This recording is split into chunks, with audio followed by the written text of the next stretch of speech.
سلام دوستان، امروز اومدیم با هم دیگه فروشگاه لنتا. این سبدیه که ما امروز خرید کردیم.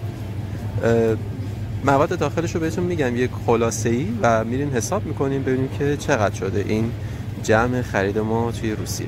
میبینید که برنج هست، یه بسته 6 تایی، یه ماکارونی 3 کیلویی اون زیر هست، فلفل دلمه، بادمجون، موز، هویج، پیاز، سیب زمینی، قارچ، 2 تا شیر بزرگ، یه نون بزرگ اونجا، گوشت گاو و جگر گاوم 1 کیلو پایین هست. بعد دوباره بهتون بگم شلغم، روغن بزرگ و اینور هم ماکارونی که گفتم زیر قایم شده. حالا یه سری مسئولات دیگه هم احتمالاً برداریم، دوباره میریم با هم دیگه اینا رو حساب کنیم و تک به تک محصولات هم بررسی میکنیم حالا بعداً تو خونه که چه محصولاتی رو برداشتیم. خب دوستان، این خرید ما کلاً شد حدود 9000 روبل، 8936 روبل و خب میشه گفت که خرید خیلی پروپیمونی بود، چون از نخود و لوبیا و عدس گرفته تا پودر کاکائو، شکلات داغ برداشتیم، خمیر مایه برداشتیم، عسل برداشتیم، دوباره بهتون بگم 2 تا قوطی بزرگ ذرت برداشتیم، سس برداشتیم اینجا میبینید، زیتون برداشتیم و میشه گفت تقریبا تمام مواد مصرفی برای یه خانوار 2 نفره برای بیشتر از شاید 1 ماه رو ما برداشتیم. و خب حالا اگه از این ویدیو خوشتون میاد و دوست دارید که بیشتر با خرید توی روسیه آشنا بشید، لطفاً ما رو سابسکرایب کنید. دوستان، همونطور که میبینید اومدیم بیرون لنتا و منتظریم که تاکسی بیاد ما رو ببره خونه. و تاکسی که ما از اینجا گرفتیم تا خونه شده 430 روبله. و خب از نظر صرفه اقتصادی و هزینه ها خودتون قضاوت کنید که آیا ارزش داره زندگی توی روسیه یا نه.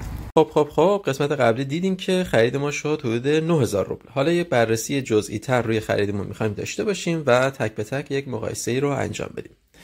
همینطور که میبینید اینجا گوشت چرخ کرده گاوه، این یه تیکه 1 کیلویی ماهیه، 1 کیلو جگر گاو، پنیر، 2 تا ذرت بزرگ و یه ظرف عسل بزرگ که فکر میکنم ظرف عسلش حدود 170 روبل بود.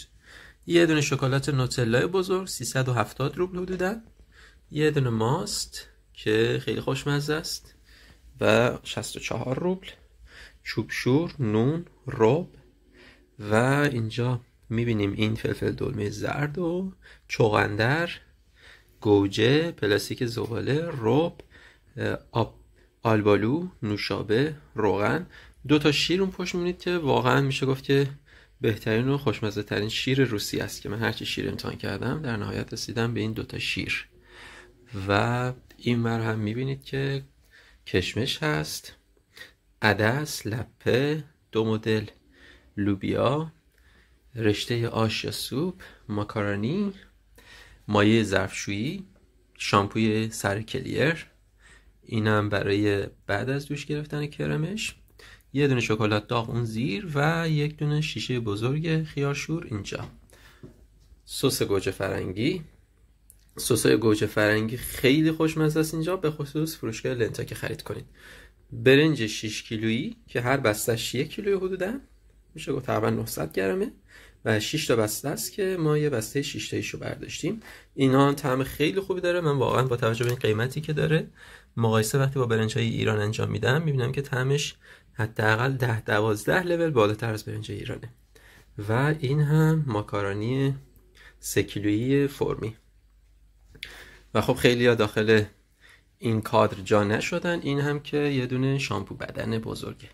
بیسکویت این زیرم که میبینید و دوباره این زیر میرا خیلی وسایل مخفی شده که دارم پیدا میکنم بهتون نشون میدم.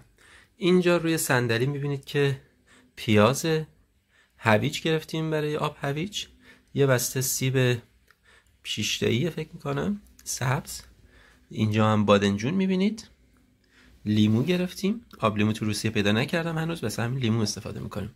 حدود 2 کیلو موزه که فکر میکنم موزش اینجا اگه ببینید شده 126 روبل. بله. یه بسته بزرگ قارچ حدود 100 خورده روبل، 120 روبل، 2 تا لیمو شیرین و چند تا دونه آلو.